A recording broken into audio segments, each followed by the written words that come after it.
আর এখানে আমি বানাবো চিকেন কষা। এখানে প্রায় আছে 1 কেজির মতো চিকেন, 1 কেজির একটু বেশি হবে। সকালবেলায় চিকেনটা আনা হয়েছে, আর একটু নিয়ে আসা হয়নি চিকেনটা, যে কারণে একটু তাড়াতাড়ি রান্না হবে। বানিয়ে দিলে 1 কেজি একটু বেশি হয়তো হবে, বোনলেসও আছে বেশ অনেকটাই।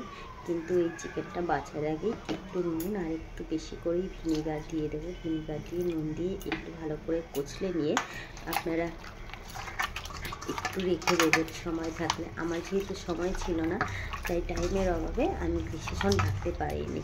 একটু ভালো করে পরিষ্কার করে নিয়েই কচলে তারপরেই আমি এটাকে জল দিয়ে ভালো করে বারবার করে ধুয়ে নিতে হবে। কিন্তু কেননা চিকেনের ভেতরেও কিন্তু অনেক রকমের নোংরা থাকে, যেগুলো এই যে একটা স্যাঁতসেঁতে ব্যাপার থাকে, এটা কিন্তু যতটা ভালো করে কচলে ধোয়া যাবে এই ভিনেগারটা দিয়ে, ততই ভালো পরিষ্কার হবে। অনেকেই হয়তো অনেক রকমেরভাবে চিকেনটা বানিয়ে দেখেন, কিন্তু এইভাবে চিকেন বানালে আশা করি কোনো চিকেন থেকে বাজে কোনো একটা আঁশটানো গন্ধ আসবে না। অনেকেই কিন্তু এই আঁশটানো গন্ধের জন্য চিকেনটা খেতে পারে না। আর চিকেনটা কিন্তু খুব ভালো করেই ধুতে হবে। আগে হয়তো বলতো অনেকেই যে চিকেন বেশি ধুতে লাগে না, কিন্তু আমার মনে হয় চিকেনটা খুব ভালো করে যতটা পারা যায় পরিষ্কার করে যদি ধোয়া হয়, তাহলে চিকেনের টেস্টটাও কিন্তু ততটাই ভালো হয়। বারবার করে জলটাকে পাল্টে নিয়ে চিকেনটাকে ধুতে হবে। দেখেছেন প্রথমবারেই কতটা নোংরা বেরিয়েছে এই জলটা থেকে, মনে হচ্ছে যেন অনেকটাই নোংরা বেরিয়ে গেছে। কিন্তু না, বারবার করেই এটাকে পরিষ্কার করতে হবে।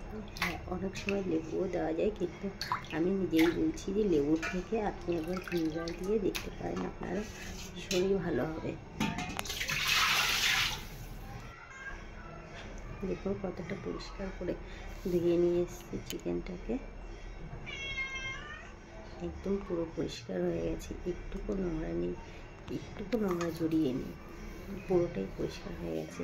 এখন এই পর্যায়ে আমি একটু নুন, হলুদ আর একটু সর্ষের তেল দিয়ে ম্যারিনেট করে কিছুটা সময় রেখে দেবো।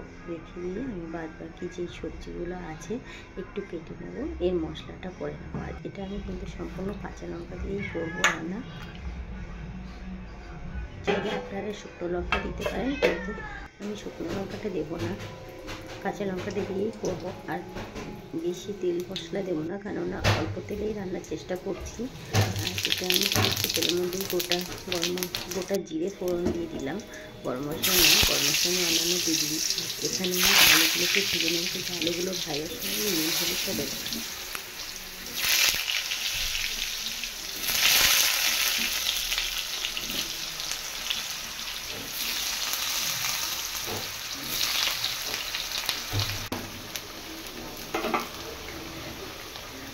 এগুলো যদি ঢাকা চাপা দিয়ে ভাজা হয়, তাহলে কিন্তু অনেকটাই সেদ্ধ হয়ে যাবে, আলুটা অনেকটাই নরম হয়ে এসছে।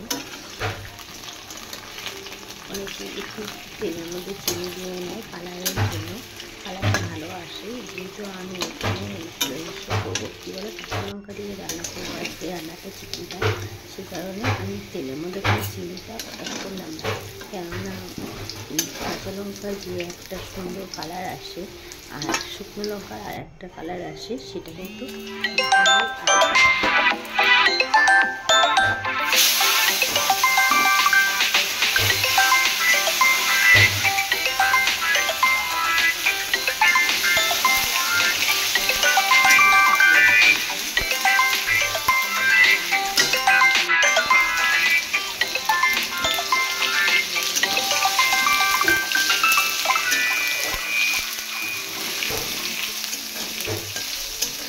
কিন্তু রান্নার মধ্যে দিয়ে একটা কাঁচা লঙ্কা দিয়ে রান্না করলেও একটা কালার আসে না, কিন্তু টমেটোটা তেলের মধ্যে দিলে কালারটা আসে। আর ধনে পাতাটা যেহেতু ছিল আমার অল্পই, কারণ অল্প করেই দিলাম, তাহলে আরেকটু বেশি করে দিতে পারেন, কতটা বেশি করে দিলে ভালো লাগবে। আশা করি অল্প দিলে একটু কমই ভালো লাগবে, যদিও আমার কাছে কম ছিল। আর এখানে দেখুন চিকেনটা বেশ কিছুক্ষণ রাখার পরে আমি এবার একটু ভালো করে কষিয়ে নিতে হবে, খুব ভালো করে কষাতে হবে। অনেকটাই জল ছেড়ে দেবো কষাতে কষতে, একটু ঢাকা দিয়ে কষাবেন। যেহেতু আমি চিকেনের জলের পরে চিকেন ঢাকা ওখানে ছিল কাঁচা লঙ্কা, আদা, রসুন, গোটা জিরে, ধনে, আর সঙ্গে পোস্ত, কিন্তু পেঁয়াজ দিলে অনেক সময় তরকারিটা ফেটে যায়, সেটা আপনারা নিজেরাই বুঝতে পারবেন। অনেক সময় যে চিকেন রান্নার সময় পেঁয়াজ বাটা দিলে তরকারির ঝোলটা, চিকেনের এই ঝোলটা ওটা অনেকটা ফেটে যায়। দেখি কতটা জল বেরিয়ে গেছে,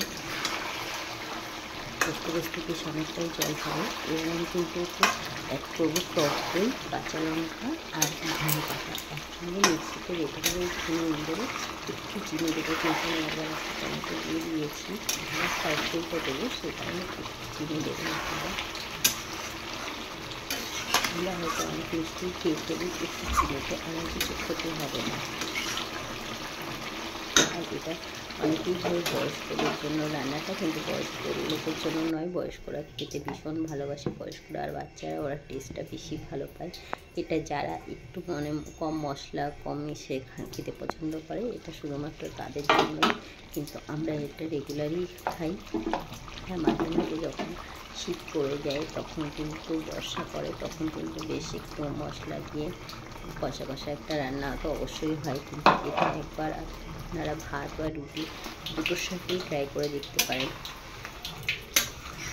ভীষণই ভালো হয় খেতে।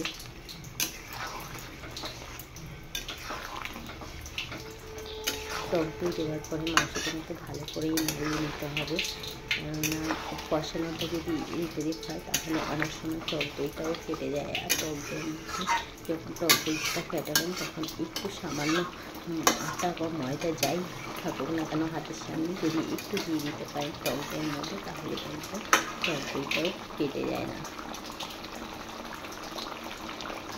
এই পর্যায়ে ভালো করেই কষতে হবে জিনিসটাকে।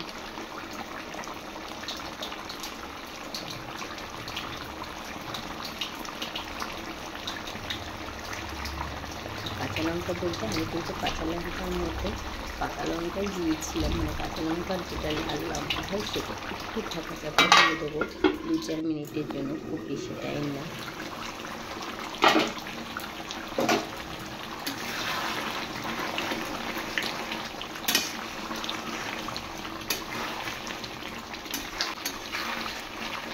ভেজে রাখা আলুটা দিয়ে দিলাম আমি। এখন যদি আমি ভেজে রাখা আলুটা না দিয়ে দিই তাহলে আবার আলুটা কিন্তু সেদ্ধ হবে না। আলুটা যদি আগে যদি দেওয়া হয় তাহলে আলুটা অনেক সময় ভেঙে যায়, তরকারির ঝোলটা বেশি গাঢ় হয়ে যায়, আর আলুটাও অনেক সময় খেতে পাওয়া যায় না। এই পর্যায়ে যদি আলুটা দেওয়া হয় আলুটাও কিছুটা পেকে যাবে। আর আলু ভাজার সময় কিন্তু অনেকে নুন হলুদ দেন, কিন্তু আমি কোনো নুন হলুদ এখানে কোনো কিছুই অ্যাড করিনি আলু ভাজার সময়। এই আলুটার মধ্যে যদি আলাদা করে আগে ভাগে নুন দিতাম তাহলে কিন্তু চিকেনের টেস্টটা, চিকেনের যে আলুটা সেই সুন্দর একটা টেস্ট আসতো না। সেই কারণেই আমি কিন্তু আলুটা ভাজার সময় শুধুই ভেজে নিয়েছি একটু তেলের মধ্যে। তেল ছেড়ে গেছে, আমি কিন্তু আর কোনো তেল অ্যাড করিনি এর ভেতরে, দেখতেই পাচ্ছেন আপনারা। এখানে কিন্তু গরম জলটা অ্যাড করলাম, আর খুবই অল্প জল দিয়েছি, কেননা আমার চিকেন অনেকটাই হয়ে গেছে। আর ঢাকা চাপা দেবো না, কারণ এটা কিন্তু বেশি ঢাকা চাপা দিলে আর চিকেনটা শেষের দিকেই চলে এসছে রান্নাটা। একটু গরম মশলা দিয়ে আমি নামিয়ে নিলাম। এইভাবে একবার আপনারা বাড়িতে চিকেনটা ট্রাই করে দেখতে পারেন। আশা করি এত সহজভাবে এত তাড়াতাড়ি কোনোভাবেই চিকেন রান্না হবে না।